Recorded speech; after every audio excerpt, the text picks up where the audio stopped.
We're going to spend the next 20-25 minutes talking about the journey to taking your tiny house live on Airbnb. Before we get started, I just want to introduce myself and my partner. My name is Hudson. This is my partner, Krieger. We are a lot of things together. First and foremost, we're husband and wife team, which is always nice. You can get along with your partner in that way. Second of all, we are co-founders of Wildwood Collective. That is a vacation rental marketing and management company. So we have a few properties that we own, that we run through this marketing company, and then we help folks like yourself market and manage your own vacation rentals. But the most important thing we are today, we are tiny house owners. We're really excited to be that. So why did we get into this business? So my husband and I, we've had a few vacation rentals, but last year I got this crazy idea in my head. I wanted a tiny house. And it's like, oh, okay, sure. But we started staying in them. We try to travel once a year to all corners of the country, and we started opting to stay in tiny house Airbnbs, and it's a really cool experience.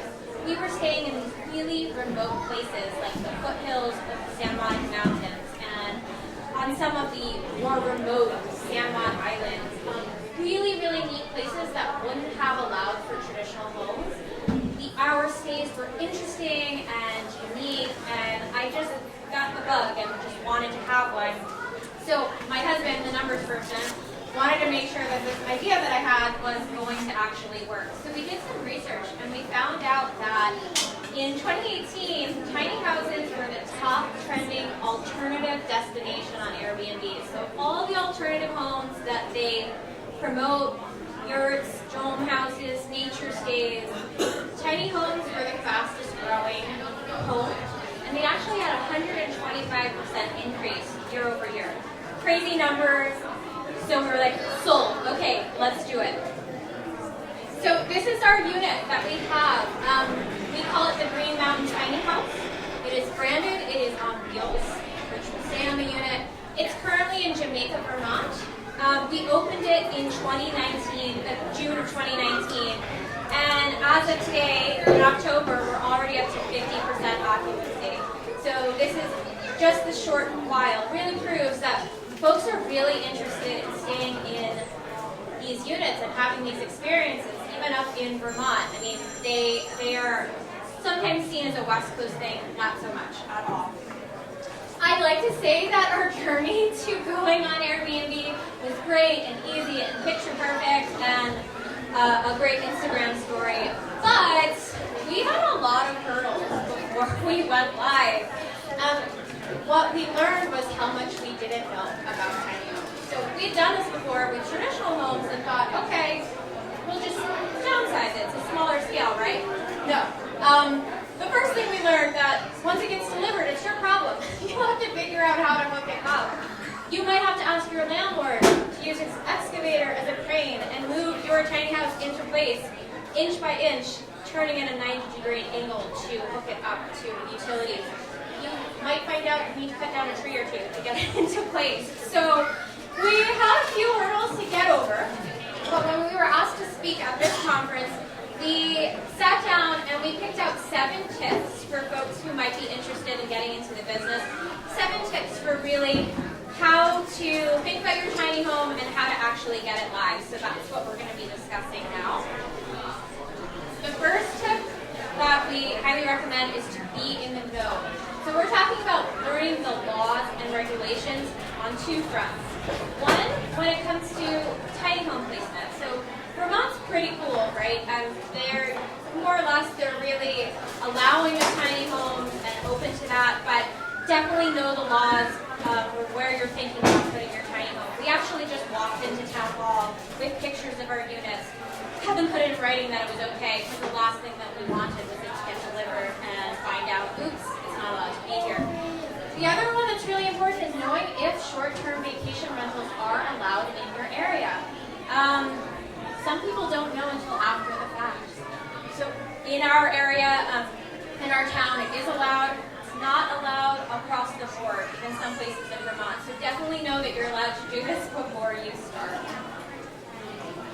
The next tip we ask folks to think about is efficiency versus hospitality. So Some of you may have lived in tiny houses before or spent a lot of time in them, but when you're setting them up for guests to enjoy, you really have to weigh the balance between efficiency and hospitality. So when you're living in these units, it might make sense to really figure out how you can use every square inch, right?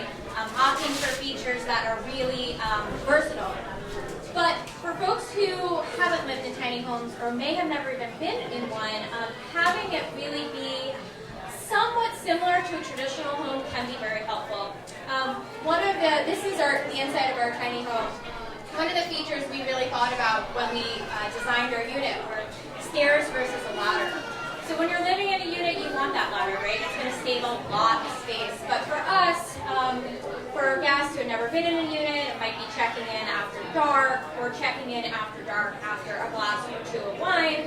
We're not going to play the ladder game. So we opted for a full set of stairs. It's really cool. Each of those stairs, if you can see, have their own built-in storage. Really neat, so it didn't go to waste. Second is traditional plumbing. This is going to be the first question you're going to be asked if you put your house on Airbnb is, what am I working with toilet-wise? We opted for a traditional set of plumbing, harder to hook up, but folks I think are a little bit more open to experiencing this new setup if it has some of those similar features. We also, behind the curtain, have almost a full-size bath and shower. Our goal when we designed this bathroom was to have folks say, this is larger than my city apartment bathroom, and we've gotten that a few times, so goal accomplished. Lastly, this is our kitchen. So when you're living in a unit, you really need your space to be a lot of things. For us, we devoted a lot of our real estate to the kitchen. We made sure we had that bigger fridge. We have a 4-burner gas stove and full-size oven. Because a lot of our guests, when they come up to spend the weekend, they want to cook. And we wanted to make sure that they had those options available to them. The next tip for consideration is the outdoor attractions that we're offering your guests. So when folks are coming up to Vermont, we have a lot of our guests come up from Boston or the Manhattan area. They want to be outside. They don't need a lot. They need something simple. So we built this. It's really a boat deck. We built it and attached it to the unit.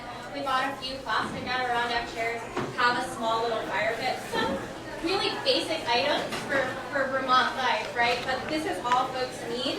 They're really appreciative of these features, and also it expands the footprint of your unit. So when folks are coming and spending 2, 3, 4 days in these tight quarters that they're not used to spending in, having that extra square footage actually is a really nice feature for them. Lets them just change spaces and have a little bit more room to play with during their vacation. Another tip, and this is kind of along the marketing lines of things, is to make sure as you're starting to design your space, create tiny, enjoyable moments. Think Instagram-worthy photos. This is what people love. So we wanted to make sure that our house had a lot of homey, comfortable, inviting touches. So this is one, you can't go wrong with market lights. Put them outside, it makes any space more awesome. These are some of our guests enjoying like a little camp out in our space, which by the way doesn't look like a mud pit anymore. I'd like to point out that we had a ways to go there. We have personal art throughout our unit, just nice little touches. We have coloring books for people to enjoy, not 1,000-piece puzzles because they wouldn't fit anywhere. And we always put flowers in that we pick on the property if they're in season. Just all these little things end up really, folks start taking pictures of them, sharing them on social media, they tag you, and it's just a win-win-win kind of situation. The next tip, which might seem self-explanatory to everyone in this room except for me and my husband, is make sure to schedule a stay in your unit. So, especially if you're taking ownership of something new or trying this for the first time, make sure you spend a weekend in it before it goes live on Airbnb. So, why is that important? Well, on paper, you've thought of everything. You've built your house manual. You took pictures. You know the ins and outs of this thing. I guarantee if you stay in it for 2 days, you're going going to uncover these little perks or little tips that you want to pass on to your guests. Maybe there's something quirky about the heat. Maybe the shower doesn't have decent water pressure until you turn on the kitchen sink, and it has great water pressure. Why? I don't know. That's just our unit. So make sure to spend the time in your unit. Also, we recommend staying every season, especially in a place in New England, Vermont. Your house in the summer is different than it is in the winter, for sure. So definitely check it out and make sure you're continuing to stay there and spend some time in it yourself. Another tip we have is marketing. Plain and simple, marketing works. Airbnb is a really great platform and gives you that digital real estate to promote your listing and to promote your home. But where you take it beyond that is really up to you. So this is our unit. We decided to brand it Green Mountain Tiny House. There is a logo up there on the screen. That's what we do with all of our homes that come through our collective. We built a website, which is really easy to do, just to house additional information and photos of our home. We have marketing collateral. We leave postcards everywhere. It just builds your brand. And as folks are going on Airbnb to pick out a place, they're going to come across hundreds of competitors. Vermont has, over the past few years, we've been in this business about 3 years now, going on our 3rd year in Vermont. The inventory of Airbnbs has skyrocketed. There's some really great Airbnbs, and there are some that not so much. So as you're marketing yours, give your property the edge. One thing that's, if you only do one thing to market your home, invest in photography. This is make or break when it comes to Airbnb or other vacation rental platforms. This is your one chance to cut through to a guest and have them book. If you're handy with a camera, take really good photos. Skip your iPhone. Use a real camera. If you're not, hire someone to do it. Hire someone who knows real estate photography, not a wedding photographer. 2 different things. We learned that the hard way. Or if you don't have the investment ready to do that, there's some really clever and creative ways. You can partner with an influencer on Instagram who's willing to exchange a stay for a set of photos. It's really nice, win-win. There's tons of really talented photographers on Instagram who are looking to make that trade. So whichever way you do it, make sure to invest in those photos. And I'm going to turn it over to my husband, who deals with a lot of the Airbnb platform management piece of it. There's lots of tips and tricks as you're working in the platform to get your listing higher in the rankings. Thanks. Yep, so we did a lot of research before we went live in any of our houses on ways to optimize the platform. So first off, like Lauren said, just pictures. Your cover photo has to be really engaging, exciting, something that's going to draw someone in to click on it and view your property to book it.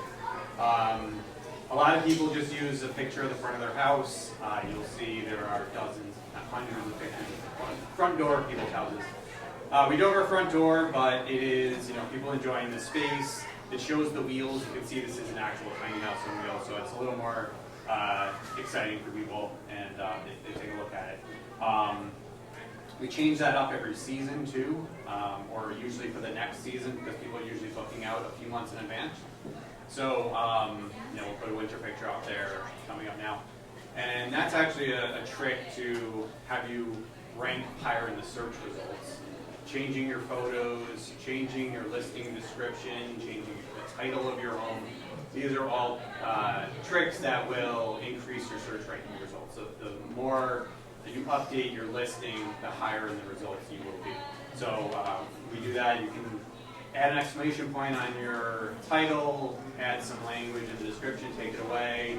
Every few days we do that. We change our pricing strategy as well. Every few days we'll go into the calendar and update that. All of these will increase the listing. Pricing is another important thing that we surveyed a lot of not similar type places, but houses and condos, 1 bedroom, 2 bedrooms, places that a couple would stay, which is our target audience. We have a maximum of 2 people that can be in the house. So we surveyed their pricing structures and modeled ours after that. Beyond the pricing, the house guide's next. We have to have a listing of everything in the house, all the amenities, anything quirky about the house. Like Lauren was saying, if you've stayed there and you know that you have to turn the kitchen sink on to get better hot water in the shower, we learned that.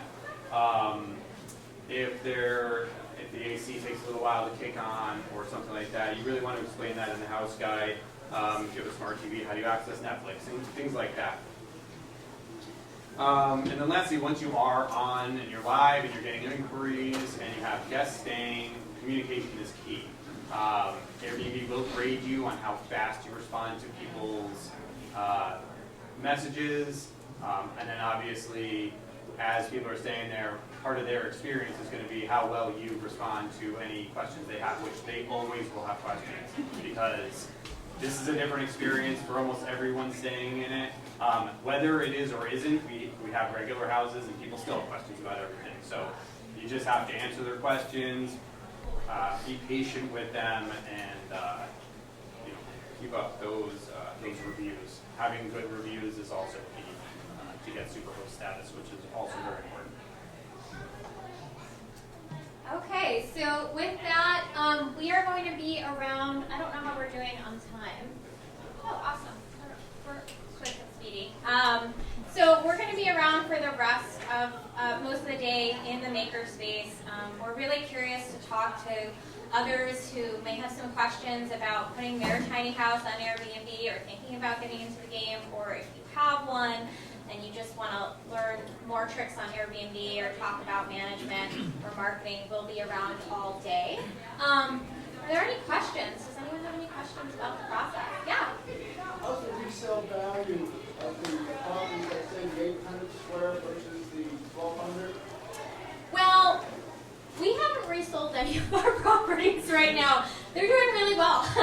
So we've actually been asked to sell a few of ours. So we don't know.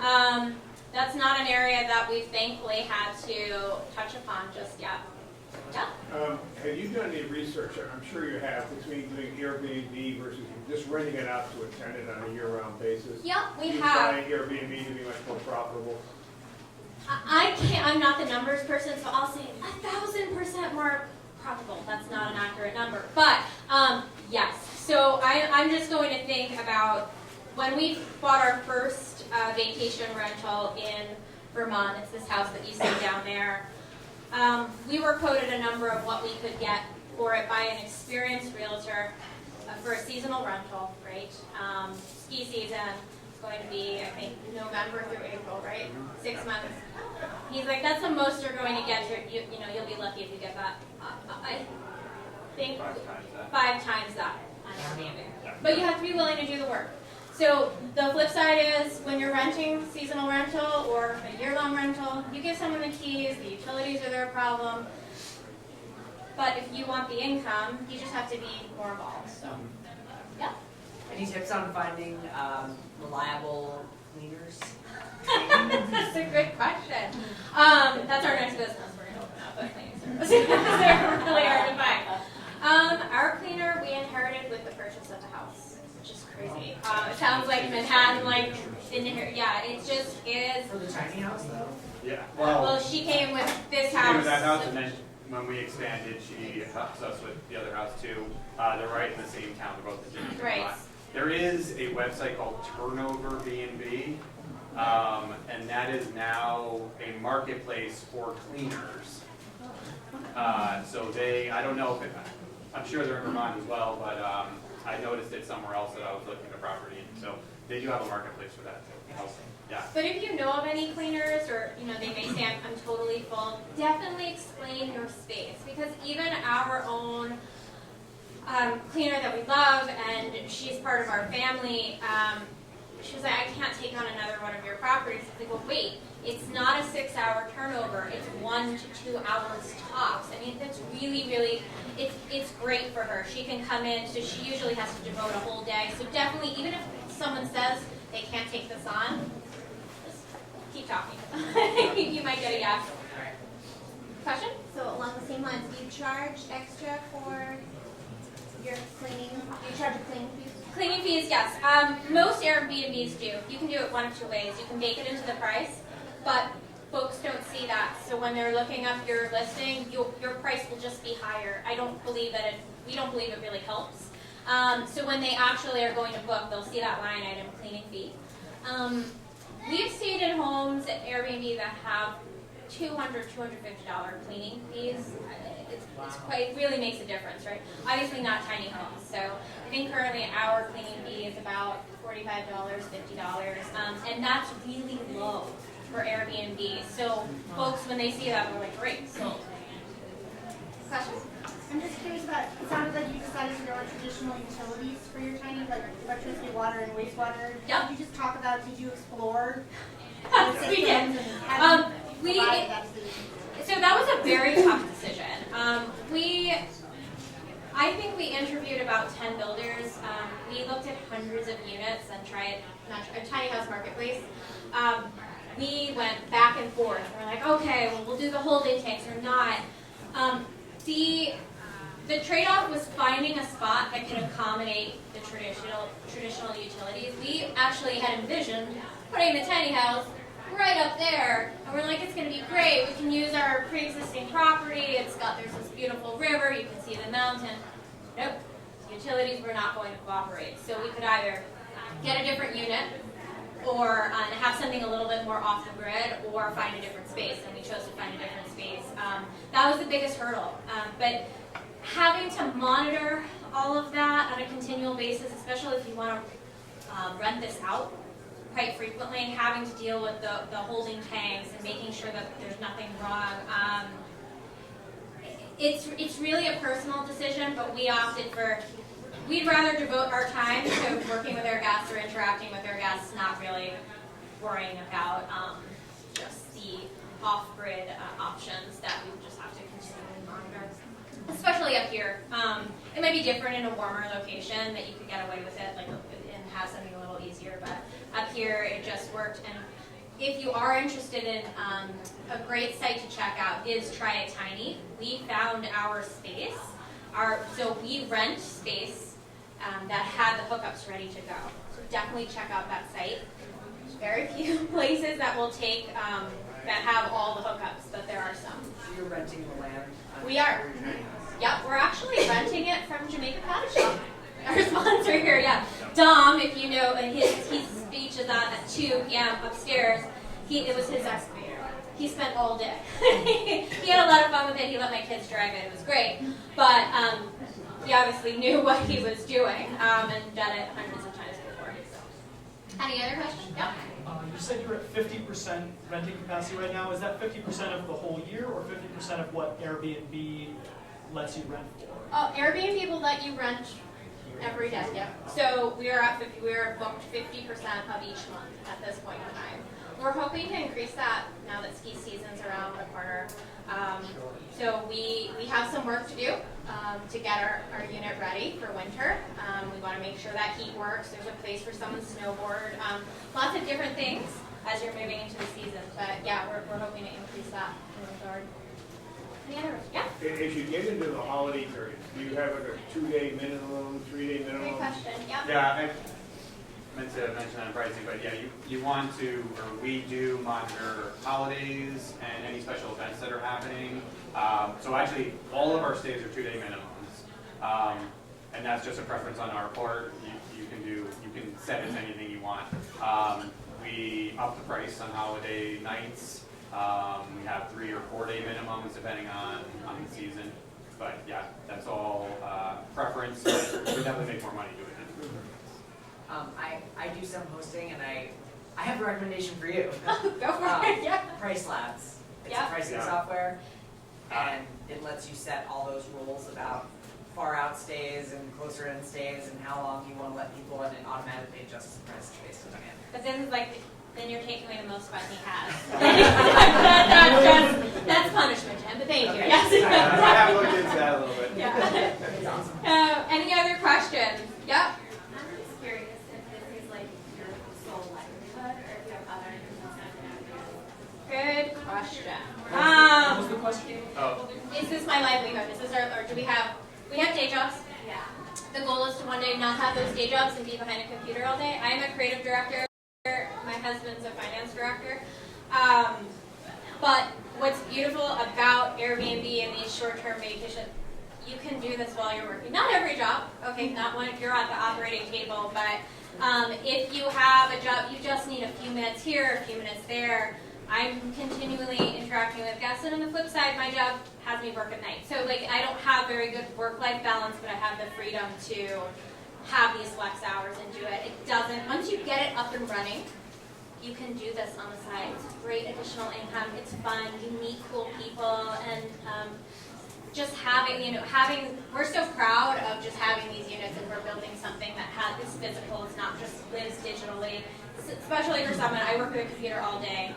I don't know what I do at the end of the day. I know I have these homes, so it's really cool. So I have a follow-up to that. Yeah. So you have this job, you're doing this a little bit now. How much time did you invest in getting it running? What was that like? The tiny house specifically, a few weekends. Yeah. And then we go up, we make sure that the house is stocked. We have, our cleaner also acts as our ears and eyes, and so she is part of our family and part of our business, but some folks do this cross country, and just having the right people in place.